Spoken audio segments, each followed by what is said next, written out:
Good morning everyone. आज की हमारी क्लास एचडीपी सेकेंड ईयर के स्टूडेंट के लिए है और आज की क्लास में हम वेटनरी माइनर सर्जरी के बारे में पढ़ेंगे और सर्जरी में आपके एब्सिस।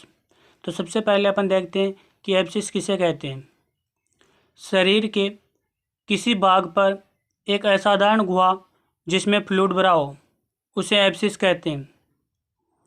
एब्सिस के 3 परत होती है।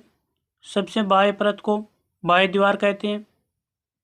बाह्य परत के नीचे पायोजेनिक मेम्ब्रेन होती है और पायोजेनिक मेम्ब्रेन के नीचे मवाद पाया जाता है। इस प्रकार एक एब्सिस में 3 लेयर पाई जाती है।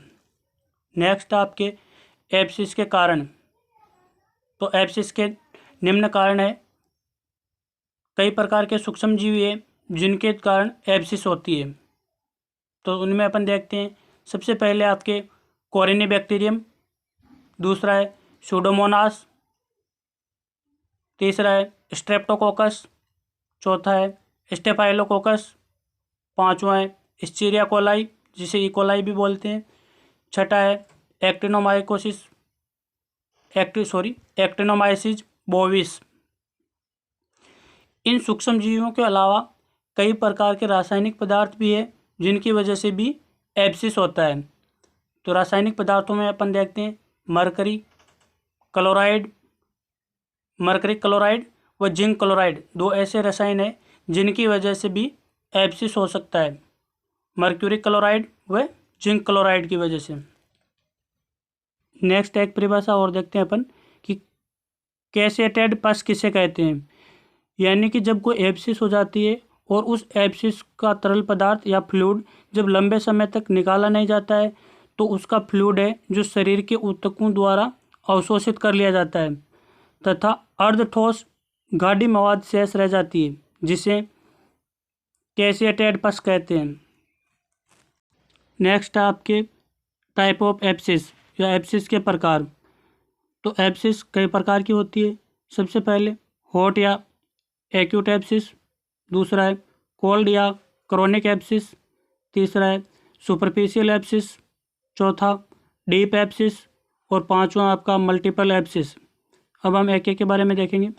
सबसे पहले अपन देखते हैं एक्यूट या हॉट एब्सिस, यानी कि ऐसा एब्सिस जो अचानक 2-3 दिन में ही बनता है तथा उसे हाथ लगाकर देखने पर गर्म महसूस होता है, तो ऐसे एब्सिस को हॉट एब्सिस कहते हैं। यानी कि ऐसा एब्सिस जो अचानक 2-3 दिन में बनता है तथा हाथ लगाकर देखे तो गर्म होता है, ऐसे एब्सिस को हॉट या एक्यूट एब्सिस कहते हैं। इस एब्सिस के भाग पर सूजन आ जाती है और यह सूजन दर्दयुक्त होती है तथा एक्यूट या हॉट एब्सिस के मध्य में एक पॉइंट होता है। दूसरा आपके कोल्ड या क्रोनिक एब्सिस। यह एक्यूट एब्सिस कुछ समय बाद क्रोनिक एब्सिस में बदल जाता है और जब इसे हाथ से छूते हैं तो इसमें गर्माहट महसूस नहीं होती, इसलिए इसे कोल्ड एब्सिस कहते हैं। इस सूजन को दबाने पर दर्द हो भी सकता है और नहीं भी हो सकता है। और कोल्ड या क्रोनिक एब्सिस हमेशा उस स्थान पर होती है जहां बार बार चोट लगती है, जैसे लिम्स व रिब्स। इसमें एग्जाम्पल के रूप में आप देख सकते हैं कि लिम्स व रिब्स के प्रोमिनेंस भाग पर होती है, यानी इनके ऊपर जो भी उभार पाए जाते हैं उन उभार पर कोल्ड या क्रोनिक एब्सिस पाई जाती है। नेक्स्ट है सुपरफिशियल एब्सिस। ऐसा एब्सिस जो शरीर के ऊपरी सतह पर होता है उसे सुपरफिशियल एब्सिस कहते हैं। नेक्स्ट है डीप एब्सिस। डीप एब्सिस शरीर के आंतरिक व गहरे भाग में बनता है, इसलिए इसे डीप एब्सिस कहते हैं। यानी ऐसा एब्सिस जो शरीर के आंतरिक व गहरे भाग में बनता है डीप एब्सिस कहलाता है। नेक्स्ट है मल्टीपल एब्सिस। यानी जब शरीर के कई भागों पर छोटे छोटे आकार के एब्सिस बन जाते हैं तो इसे मल्टीपल एब्सिस कहते हैं। जब शरीर पर एब्सिस की संख्या 2 या 2 से अधिक होती है तो उसे मल्टीपल एब्सिस कहते हैं। नेक्स्ट देखते हैं कि पशुओं में कौन कौन से स्थानों पर सामान्यतः एब्सिस पाई जाती है। तो तो सबसे पहले देखते हैं गाय में योक, अडर व शरीर के जहाँ भी उभार होते हैं वहाँ पे एब्सिस पाई जाती है। घोड़ों में शोल्डर, सब मैक्सिलरी व पोस्ट फेरेंजियल लिम्फ नोड में एब्सिस पाया जाता है। कुत्तों में एनल रीजन व मेमरी ग्लैंड। गाय में जहाँ पे योक भाग होता है गर्दन पर वहाँ पे, अडर पर और शरीर पर जहाँ भी पैरों में रेप्स पे उभार पाए जाते हैं वहाँ पे एब्सिस पाई जाती है। घोड़े में शोल्डर जॉइंट पे सब मैक्सिलरी व post pharyngeal lymph node. Pharynx में जो भी लिम्फ ग्रंथियाँ पाई जाती है उनके आसपास भी एब्सिस पाई जा सकती है। और कुत्ते के एनल रीजन में और मेमरी ग्लैंड में एब्सिस पाया जाता है। नेक्स्ट है डायग्नोसिस। तो एब्सिस का अपने को सिस्ट, हेमाटोमा और हर्निया से डिफरेंशियल डायग्नोसिस करना है कि इसमें सिस्ट है या हेमाटोमा है या हर्निया है, तो कैसे इनका डायग्नोसिस करेंगे।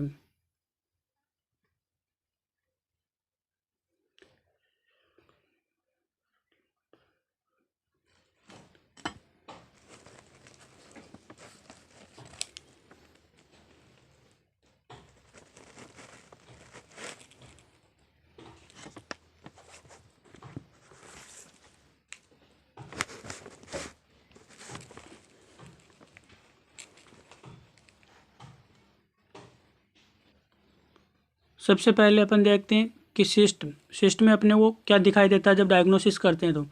तो सिस्ट धीरे धीरे बनती है तथा सिस्ट को जैसे ही छूते हैं तो सभी ओर से एक जैसी दिखाई देती है और सिस्ट को दबाने पर दर्द नहीं होता है। अगर ऐसी स्थिति अपने को डायग्नोसिस के दौरान दिखाई देती है तो इसका मतलब सिस्ट है। नेक्स्ट आपका हेमाटोमा। हेमाटोमा से किस प्रकार एब्सिस का डायग्नोसिस करेंगे। तो हेमाटोमा में खून का थक्का तथा सीरम होता है जबकि एब्सिस में नहीं होता है, इसलिए दबाने पर यह सूजन डफी ठंडी होती है तथा क्रिपिटेट साउंड आती है और ये सूजन हेमाटोमा में चोट के तुरंत बाद आती है। अगर ऐसी स्थिति है तो वहाँ पे हेमाटोमा है, एब्सिस नहीं है। नेक्स्ट आपका हर्निया। हर्निया से एब्सिस का कैसे डिफरेंशियल डायग्नोसिस करेंगे कि हर्निया में अपने को छूने व दबाने पर एक रिंग महसूस होती है जिसे हर्नियल रिंग कहते हैं। यह हर्निया की विशेष पहचान होती है। इस सूजन वाले भाग को दबाते हैं तो वह रिंग के द्वारा बाहर आया हुआ आंत का भाग वापस अंदर चला जाता है तथा सूजन महसूस नहीं होती है, परंतु जैसे ही छोड़ते हैं तो धीरे धीरे वह आंत वापस उस हर्नियल रिंग के पास आ जाती है और सूजन जैसी लगने लग जाती है। अगर ऐसी स्थिति दिखाई देती है तो वहाँ पे एब्सिस नहीं है, हर्निया है। एब्सिस क्या होती है। एब्सिस शरीर के किसी भाग पर एक असाधारण गुहा होती है जिसके अंदर फ्लूइड भरा रहता है, पस या मवाद के रूप में। नेक्स्ट आपके ट्यूमर से किस प्रकार एब्सिस का डिफरेंशियल डायग्नोसिस करेंगे। ट्यूमर में क्या होता है कि एब्सिस की भांति नरम के अंदर नहीं होता है तथा ट्यूमर को जैसे ही दबाते हैं या छूते हैं तो वो ठोस महसूस होती है। अगर इन सब की आपको पहचान करनी है अलग अलग और कन्फर्म करना है तो इसके लिए अपने को स्टेरिलाइज निडल उसके अंदर घुसानी है। यदि एब्सिस होती है तो अपन जैसे स्टेरिलाइज निडल घुसाते हैं तो वहाँ से मवाद आती है, इसका मतलब एब्सिस है। यदि उस सूजन में से पानी जैसा तरल पदार्थ आता है तो सिस्ट है। यदि जमा हुआ खून व सीरम आता है तो हेमाटोमा है। अगर हाथ से छूने या दबाने पर आंत या मल आता है तो हर्निया है। और यदि सुई या नेडल कठिनाई से घुसती है या कुछ नहीं आता है तो वो ट्यूमर है। तो यह आपका एब्सिस का डिफरेंशियल डायग्नोसिस हो गया हर्निया, ट्यूमर, सिस्ट, हेमाटोमा से। नेक्स्ट देखते हैं एब्सिस के लक्षण। पहला लक्षण है एब्सिस के स्थान पर अचानक सूजन आ जाती है। इसे हाथ से छूने पर दर्द महसूस होता है और एब्सिस गर्म होती है। शुरुआती अवस्था में एब्सिस गर्म होती है, उसके पश्चात क्रोनिक एब्सिस में बदलती है तो ठंडी पड़ जाती है। लेकिन सबसे पहला लक्षण है कि एब्सिस के स्थान पर सूजन आ जाती है। एक्यूट एब्सिस गर्म होती है। एब्सिस को छूने पर दर्द महसूस होता है। नेक्स्ट है, धीरे धीरे एब्सिस का मध्य भाग नरम हो जाता है, जिसे सेंट्रल पॉइंट कहते हैं, और कई बार यह फूट जाता है तथा मवाद बाहर आ जाती है। एब्सिस हमेशा सेंट्रल पॉइंट से फूटती है और इसके अंदर जो भी मवाद या पस होती है वो शरीर से बाहर आ जाती है। नेक्स्ट आपके एब्सिस का उपचार।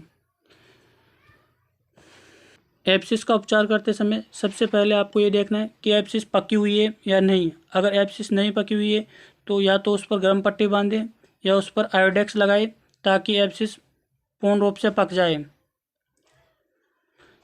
नेक्स्ट है, जब एब्सिस परिपक्व हो जाता है तो उसके निचले हिस्से पर एक पॉइंट बनाकर एब्सिस के पस को शरीर से बाहर निकाल देते हैं।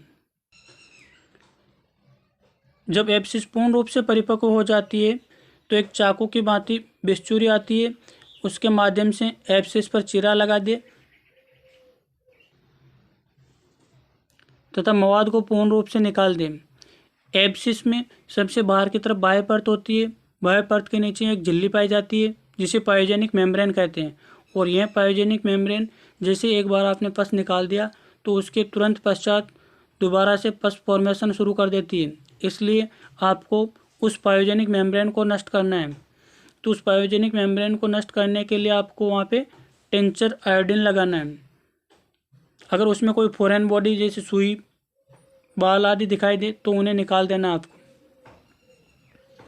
नेक्स्ट है कि एब्सिस का मवाद निकालने के बाद में जो कैविटी बनती है उसको लाल दवा से धोकर उसमें एंटीसेप्टिक क्रीम या लोशन का गोज लगा दें ताकि वहाँ पे जगह खाली नहीं रहे, और उसके ऊपर पट्टी बांध दें। पशु को 4-5 दिन तक एनाल्जेसिक व एंटीबायोटिक इंजेक्शन लगाए ताकि घाव जल्दी बढ़ सके। यह हमारा एब्सिस का चैप्टर ख़त्म हो गया। वीडियो को लाइक और शेयर ज़रूर करें।